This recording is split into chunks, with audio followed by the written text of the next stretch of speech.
আলহামদুলিল্লাহ ওয়াসসালাতু ওয়াসসালামু আলা রাসূলিল্লাহ ওয়া বা'দ। সম্মানিত দিনী ভাই-বোন, আজকে আমরা গত ক্লাসের যে বিষয়টি পড়েছি যে হরকত কাকে বলা হয়? অর্থাৎ এক জবর, এক জের, এক পেশকে কি বলা হয়? হরকত বলা হয়। হরকতের উচ্চারণ তাড়াতাড়ি করে পড়তে হয়। আমরা জবর, জের, পেশ দিয়া মাশরুক করেছি। আজকে পরের পেজের মধ্যে যে বিষয়টা আছে সেটা আমরা দেখব। তো সেখানে আমরা দেখেছি যে নুন ছিল না। আমরা উপরে যে নুন ছিল সেখানে আমরা জেদ দিয়ে পড়েছি। তারপরে যেহেতু আমরা পেজ বাই পেজ আকারে পড়ি, তাহলে আমরা এখানে যেভাবে আছে সেভাবেই পড়ে নিচ্ছি যে নুন জের নি, নুন জের কোত্থেকে আসছে? আলিফ থেকে শুরু করে একেবারে নুন পর্যন্ত। নুনের আগ পর্যন্ত আমরা গত ক্লাসে পড়েছি।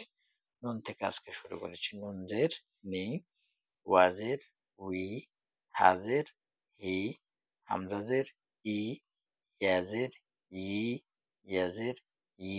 অনেকে ইয়াজের ই বলে, ই না। যদি ই বলেন তাহলে হামজাজের ই হয়ে যায়। আর ইয়াজের ই, ই। ওই যে উম যেই জায়গা থেকে এটার উচ্চারণ, হরফের উচ্চারণ কোন জায়গা থেকে? জিহ্বার মধ্যখান থেকে। তাহলে জিহ্বার মধ্যখান থেকে তার হরকতের উচ্চারণও সেখান থেকেই আসবে। ভিন্ন হবে না। ই হবে না। অনেকে ইয়া জবর ইয়া বলে না। ইয়া জবর ইয়া, ইয়াজের ই, ইয়া পেশ ইউ। ওয়া জবর অনেকে ওয়া বলে ওয়া না। ওয়া জবর ওয়া, ২ ঠোঁট থেকে ওয়া, ওয়া, ওয়াজের উই, উই, ওয়া পেশ উ, উ। হ্যাঁ? এভাবে করে এগুলো খেয়াল রাখতে হবে। এরপরে এখানে কি আছে? বা পেশ বু, ওয়া পেশ উ। এই যে একটু আগে ওয়ার বলে অনেকে বলে যে ওয়া পেশ উ, উ হয়ে যায় অনেকের আবার। তবে এটা খেয়াল রাখতে হবে ওয়া পেশ ২ ঠোঁট থেকে ২ ঠোঁট থেকে যেভাবে ওয়ার উচ্চারণ হবে, ওয়ার হরকতের উচ্চারণ সেভাবে হবে। ওয়া পেশ উ, তা পেশ তু, তোয়া পেশ তু, সা পেশ সু, সিন পেশ সু, সদ পেশ সু, শিন পেশ সু, জিম পেশ জু, জাল পেশ জু। নরম করে জিম, শক্ত করে শিন, শক্ত জিহ্বার মধ্যখান থেকে। এগুলো মনে রেখেই আপনাকে পড়তে হবে। তাহলে আপনার পড়া সুন্দর হবে, উচ্চারণ সঠিক হবে। ঝা পেশ ঝু। এখন আপনি যদি জা পেশ আর জাল পেশ দুটোটাকে উচ্চারণ অনেকে একই রকম করে। জাল পেশ জু, জা পেশ জু। এটা হবে না। জালটা নরম হবে, জিহ্বার আগা সামনের উপর দুই দাঁতের আগার সাথে লাগবে। আর ঝাটা হচ্ছে জিহ্বার আগা সামনের নিচের দাঁতের সাথে লাগবে। দেন ঝা, ঝা। সদ, সিন, ঝা একই জায়গা থেকে হবে। তারপরে এটা হচ্ছে জোয়া পেশ জু, হা পেশ হু। এই যে হা আর হা ২ টা পার্থক্য আছে। এখানে মূলত এখানে মূলত এটাকেই বোঝানো হয়েছে। এই বা আর ওয়া উচ্চারণ একই রকম। কিন্তু ওয়া হচ্ছে ঠোঁট থেকে বা, বাও ঠোঁট থেকে। কিন্তু ২ টার উচ্চারণ ভিন্ন হবে। হ্যাঁ? সিফাত ভিন্ন হবে। তা, তা, তোয়া ২ টা একই রকম উচ্চারণ। কিন্তু উচ্চারণ কি হবে? তা পেশ তু আর তোয়া পেশ তু, তু। তা পেশ সু, নরম সিন পেশ সু, সদ পেশ সু, শিন পেশ সু। এই ২ টা মানে এগুলো একটা একটার সাথে হরফের উচ্চারণের সাথে মিলে, সেইজন্য এগুলোকে এভাবে নিয়ে আসছে। ওকে? তাহলে আমরা ছিলাম হচ্ছে এই হা, হা পেশ হু আর হা পেশ হু। হ্যাঁ? এই যে হু, হু এটা হচ্ছে হলকের শুরু হইতে হামজা হা। আর এটা হচ্ছে হলকের মধ্যখান হইতে আইন হা। অর্থাৎ কণ্ঠনালীর। এরপরে গইন এটা হচ্ছে খ, খ পেশ খু, খ পেশ খু। আইন পেশ রু, আইন পেশ রু। হামজা পেশ উ। এই যে হামজার উচ্চারণ, আলিফের উচ্চারণ একই রকম। আর আইনের উচ্চারণ কিন্তু একটু ভিন্ন। তো অনেকে ২ টা একই সাথে করে ফেলে। হামজা পেশও উ বলে, হামজা পেশও উ বলে, আইন পেশও উ বলে। কিন্তু আইন পেশ রু, হামজা পেশ উ, আইন পেশ উ, হামজা পেশ উ। এরপর হচ্ছে ইয়া, ইয়া পেশ ইউ, ইয়া নিয়ে কয়েকবার বললাম।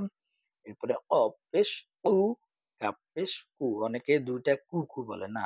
অফটা একটু ভিতর থেকে মানে যেবার গোড়া তার বরাবর উপর তালুর সাথে লাগবে। আর জিহ্বার গোড়ার থেকে একটু আগে বাড়াইয়া হবে কাপটা। তো কাপ পেশ কু একেবারে বাংলাতে ক যেরকম বলেন কু, কিন্তু করটাকে একটু ভিতর থেকে বললে অ পেশ উ, অ পেশ উ এভাবে হবে। তবে আমি যতটা করে বলি অতটা না। এটা আমরা অনেকেই পড়ানোর সময় একটু বেশি করে যাতে করে ছাত্রদের মানে আমার বেশি দেখে যেন আপনার একটু আসে। আবার আপনি এটার সৌন্দর্য নষ্ট করে ফেলবেন না, সেটাও খেয়াল রাখতে হবে। তাহলে অ পেশ উ, কাপ পেশ কু, দাল পেশ দু, দোয়াত পেশ দু। দেখেন দাল পেশ দু, দোয়াত পেশ দু, দুইটা দু দু একই রকম, কিন্তু দোয়াত দোয়াদের উচ্চারণ একটু দোয়াত, দোয়াত পেশ দু, আর দাল পেশ দু। তার মানে এখানে আপনি মাখরাজটা খেয়াল রাখতে হবে। দোয়াত কোন জায়গা থেকে আসে? জিহ্বার গোড়ার কিনারা এক পাশের সাথে লেগে আসবে, আর দাল পেশ দুটা। হ্যাঁ, তোয়া দাল তা এর মাখরাজ থেকে। ওকে।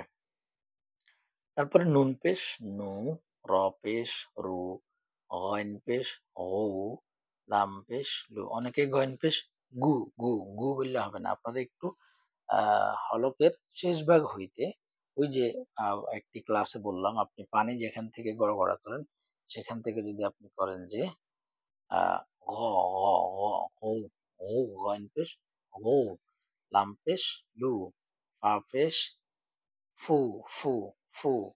এই যে ২ টা দাঁত নিচের ঠোঁটের প্যাটের সাথে লাগবে। লেগে ফু, ফু। মিম পেশ মু, ইয়া পেশ ইউ। তাহলে এগুলো আমরা মাস্ক করে ফেললাম। এবার দেখেন আমরা এতক্ষণ পড়েছি যে এই জবর, জের, পেশ এগুলো আমরা পড়েছি। এগুলোর নাম হরকত এবং উচ্চারণ কি হবে? তাড়াতাড়ি হবে। এই যে ফু হবে না, কু হবে না। হ্যাঁ? এটা খেয়াল রাখতে হবে। তো এখন আমরা এতক্ষণ পড়েছি একটি হরফের মাঝে জবর হলে কি হয়, একটি হরফের মাঝে জের হলে কি হয়, একটি হরফের মাঝে পেশ হলে কি হয়। এখন আমরা দেখব যে এখানে একাধিক হরফের হরকতের ব্যবহার। অর্থাৎ এখানে আমরা একটি হরফের মধ্যে বা জবর বা দিলাম। এখন যদি আমরা আরেকটা হরফ এটার সাথে মিলাই তাহলে বা জবর বা, বা জবর বা। ২ টা মিলে কি হয়? বা, বা। এখন আমরা এই ২ টাকে মিলাবো। তাহলে কি হয়? বাবা। বা এখন কেউ যদি বলে বা, বা তাহলে হবে না। কারণ হরকতের উচ্চারণ কি হয়? তাড়াতাড়ি করতে হয়। তাড়াতাড়ি করতে হয়। তাহলে বাবা। হ্যাঁ, এখন এখন যদি আমরা এখানে ২ টি হরফের মাঝে কি দেই?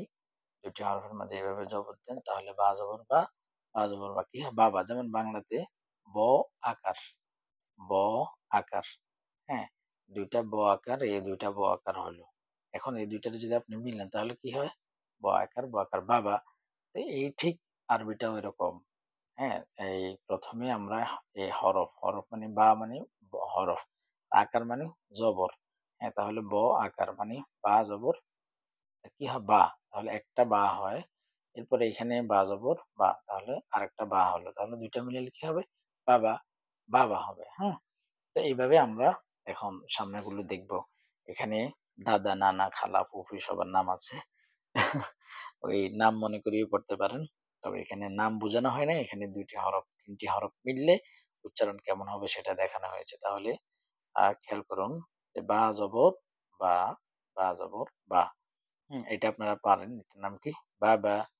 হ্যাঁ, এরপরে দাল জবর দা, দাল জবর। খেয়াল করেন দাল ১ম এ আমরা হরফ নিলাম। এরপরে আমরা হরকত নিলাম। দাল জবর। এখন দালের উপরে যে জবর এটা কিন্তু আমার মনে, মনে এখন আমার শিখা হয়ে গেছে। এখন আমি শুধু দাল জবর থেকে কি নিবো? দা নিবো, দা। আবার আরেকটা দাল জবর থেকে দা নিবো। তাহলে দাল জবর দা, দাল জবর দা। ২ টা মিলে কি হয়? দাদা, দাল জবর এই যে দাল জবর দা, দাল জবর দা, দাদা। নুন জবর না, নুন জবর না, নানা। এই যে এগুলোর ইয়েটা এখানে দেখাইলাম। এখন আমি পড়ে যাবো। মিম জবর মা, মিম জবর মা, মামা। দাল জবর দা, দাল জের দি, দা, দাল জবর দা, দাল জের দি, দি। তাহলে দা, দি। দাল জবর দা, দাল জের দি দাদি, নুন জবর না, নুন জের নি নানি, মিম জবর মা, মিম জের মি মামি, ফা জবর ফা, ফা জের ফি, সরি ফা পেশ ফু, ফা পেশ ফু, ফুফু, ফা পেশ ফু, ফা পেশ ফু, ফুফু, খ জবর খ, লাম পেশ লু, খলু, খলু, হা পেশ হু, ওয়া জবর ওয়া, হুয়া, হুয়া, হাজের হি, ইয়া জবর ইয়া, হিয়া, হাজের হি, ইয়া জবর ইয়া, হিয়া, বাজের বি, কাব জবর কা, বিকা, বাজের বি, কাব জবর কা, কি হলো? এই যে বি, কা, বা জবর বা, আইন জবর আ, বা আ, মিম জবর মা, আইন জবর আ, মা আ, লাম জের লি, ইয়া জবর ইয়া, লিয়া, লিয়া। এখন ২ টি হরফের মাঝে গেল। এবার ৩ টি হরফের মাঝে যদি হয় যেমন কাফ জবর কা, তা জবর তা, তাহলে কি হয়? কাতা। তারপরে আবার আরেকটা বা জবর বা, কাতাবা। এরকম ৩ টি যদি হয় তাহলে ১ম এ আপনি ২ টার সাথে মিলাবেন। কা, তা, তারপরে বা। অনেকে কাফ জবর কা, তা জবর তা, বা জবর বা। ৩ ওটা যখন পড়ে তখন আর ওইটা থেকে বলতে পারে না যে কি হইছে। আপনি এজন্য ১ম এ কাফ জবর কা, তা জবর তা, এই ২ টা আগে মিলান। কাতা, তারপরে বা জবর বা, কাতাবা। তখন আপনি বলতে পারবেন। তাহলে দেখেন এখানে আছে কাফ জবর কা, তা জবর তা, কাতা, বা জবর বা, কাতাবা। ১ম এ আপনি কি করবেন? এই পর্যন্ত পড়ে আপনি স্কিপ দিবেন। স্কিপ দিয়ে আপনি এগুলো মানে নিজে অথবা যতটুকু পড়ছি আমি অতটুকু স্কিপ দেন। দিয়ে এখন আপনি দেখেন যে এটা পড়তে পারেন কিনা নিজে চেষ্টা করেন। না পারলে ওই যে এটা যেভাবে আমি পড়ছি আপনিও এটা সেভাবে পড়বেন। হ্যাঁ? অথবা আমি তো সামনে পড়তেছি। নুন জবর না, ঝা জবর ঝা, না ঝা, লাম জবর লা, না ঝা লা।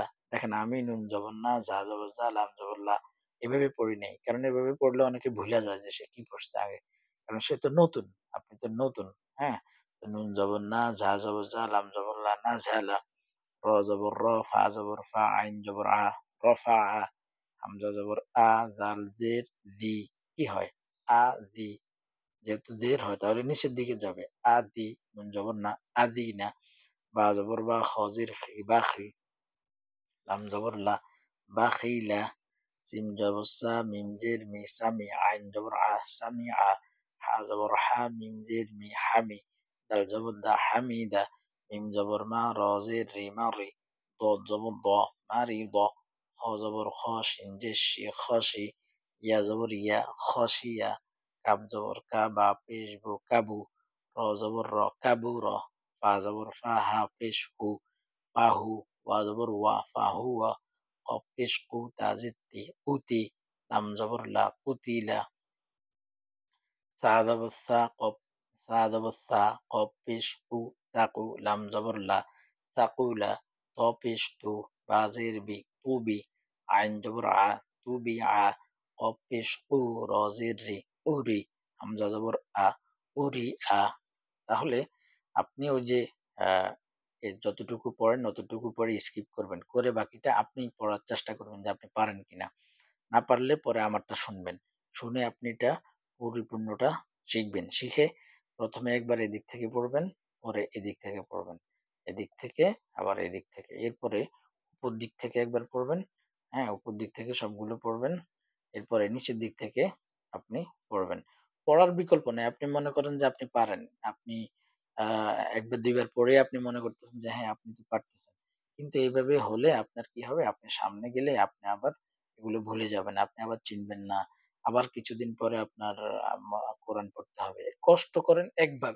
একবারেই করেন, একটু বেশি করে করেন। যাতে করে আপনার ফলপ্রসূ হয়। আপনি এমন কষ্ট করেছেন যেটা আপনার কোনো ফলপ্রসূ হইল না, আপনার কোনো উপকার হইল না। তাহলে আপনি আপনি আ এ এই একটু কষ্ট করেছেন, আরেকটু বাড়াই করলেই তো আপনার হয়ে যেত। তাহলে কেন করেন না? তাহলে আপনাকে কি করতে হবে? পড়তে হবে। আপনি যতক্ষণ কোরআন পড়বেন ততক্ষণ আপনার জন্য সওয়াব লিখতে থাকা হবে। ১ হরফে ১০ নেকি এবং আপনার জন্য রহমতের ফেরেশতারা দোয়া করতে থাকবে। সব মিলিয়ে কোরআন যতক্ষণ পড়বেন ততক্ষণই সওয়াব। যতক্ষণ শিখবেন ততক্ষণই সওয়াব। তাহলে সময় দিয়ে যেভাবে আমরা ইনস্ট্রাকশন দিচ্ছি, যেভাবে আমরা আপনাদেরকে পড়ার জন্য বলতেছি, সেভাবে যদি আপনি মেনে পড়েন তাহলে আপনি সফল হবেন ইনশাআল্লাহ। আপনি কোরআন পড়তে পারবেন। আল্লাহ তাআলা আমাদের সবাইকে কোরআনের জন্য কবুল করুক। আমিন। আসসালামু আলাইকুম ওয়া রাহমাতুল্লাহ।